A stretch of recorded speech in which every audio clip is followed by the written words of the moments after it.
Hi friends, వీడియోలోకి వెళ్ళబోయే ముందు నేనెక్కడున్నా నా అనుకున్న వాళ్ళు ఇక్కడుంటారు. అలాగే మన జస్టేజ్ ఫ్యాక్ట్స్ ఫ్యామిలీ అంతా ఒకే చోట ఉండేలా ఛానల్ ని ఇప్పుడే సబ్స్క్రైబ్ చేసుకోండి. స్టార్ట్ చేద్దామా? నంబర్ 1, మనలో చాలా మంది టైటానిక్ మూవీని చూసే ఉంటారు. తిన్నావా? తిన్నా. నువ్వు? అయితే ఈ సినిమాలో టైటానిక్ షిప్ మునిగిపోయాక కొంతమందిని మాత్రమే లైఫ్ బోట్స్ నుంచి బయటపడటం వరకు చూపిస్తారు.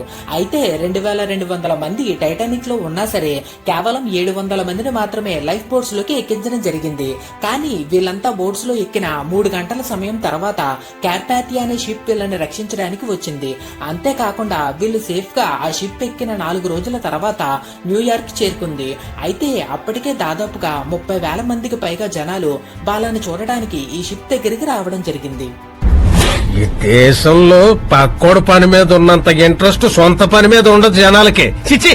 నెంబర్ 2, ప్రపంచంలో ఉన్న చాలా మంది పొలిటీషియన్ సెలబ్రిటీస్ యొక్క సెక్యూరిటీ కోసం చాలా జాగ్రత్తలు తీసుకుంటారు. అందులో భాగంగానే బుల్లెట్ ప్రూఫ్ కార్స్, జాకెట్స్, అలాగే కొన్ని స్పెషల్ సీల్స్ ని కూడా ఉపయోగిస్తారు. అయితే ఈ బుల్లెట్ ప్రూఫ్ అనేది 1960s లో ఇనిషియల్ గా స్టార్ట్ అయింది మాత్రం బుల్లెట్ ప్రూఫ్ జాకెట్స్ తోనే.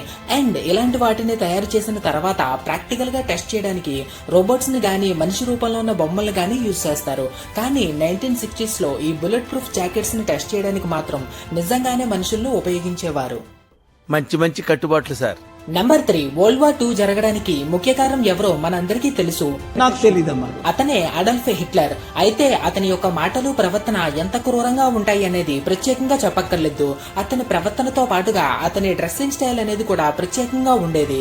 చరిత్రలో హిట్లర్ యొక్క ఏ ఫోటో చూసినా అతను ఒకే రకమైన కాస్ట్యూమ్ లో కనిపిస్తాడు. కానీ హిట్లర్ మావలో మనకు తెలియని యాంగిల్ కూడా ఉంది.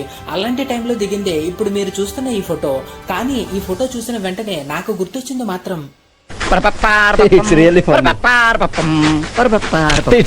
నంబర్ 4, ఈ ఫోటోలో ఉన్న ఆమె ప్రపంచంలోనే అగ్లియెస్ట్ ఉమెన్ అంటే నమ్ముతారా? నేను నమ్మను. యాక్చువల్లీ ఈమె పేరు మేరీ అన్నా బేవెన్. ప్రొఫెషనల్లీ ఈమె ఒక నర్స్ గా పనిచేసేది.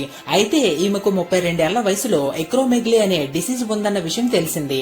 అయితే ఈ డిసీజ్ వచ్చిన వాళ్ళ బాడీలో కాళ్ళు, చేతులు, ముక్కు, దవడ వంటి శరీర భాగాలు విపరీతంగా పెరిగిపోవడం జరుగుతుంది.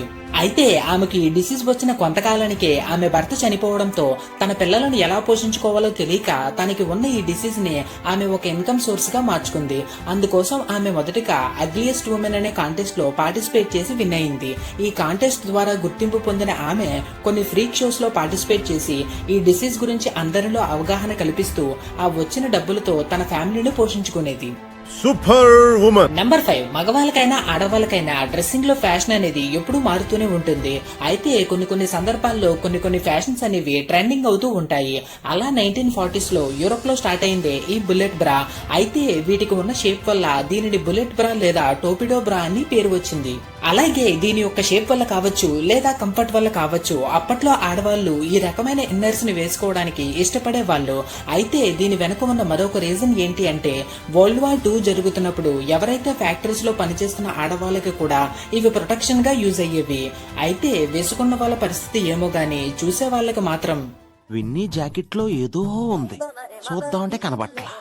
వీడియో ఏమాత్రం ఇంట్రెస్టింగ్ అనిపించినా జస్ట్ ఒక లైక్ చేయండి చాలు.